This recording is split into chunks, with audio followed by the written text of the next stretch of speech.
Уште не презбореле, децата си играат со компјутери.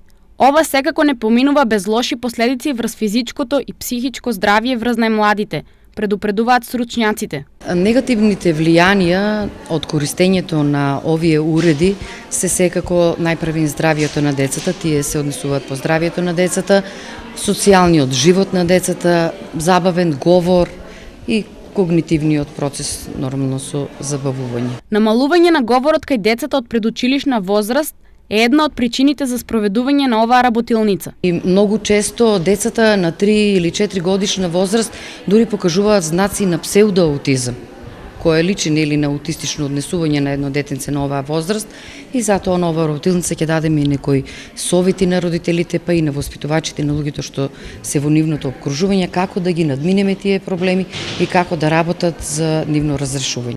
Родителите треба поактивно да се вклучат во секојдневието на нивните деца за да придонесат за нивен правилен развој.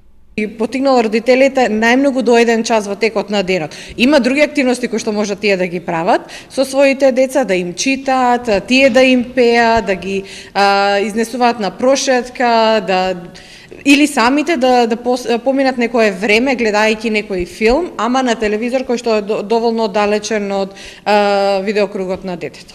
Инаку, кај нас дневно, децата пред компјутер или телефон поминуваат од 4 до 6 часа дневно, додека во западните земји тој период не е поголем од 20 до 60 минути на ден. Податок кој сам по себе зборува дека имаме сериозен проблем кој треба подитно да се решава.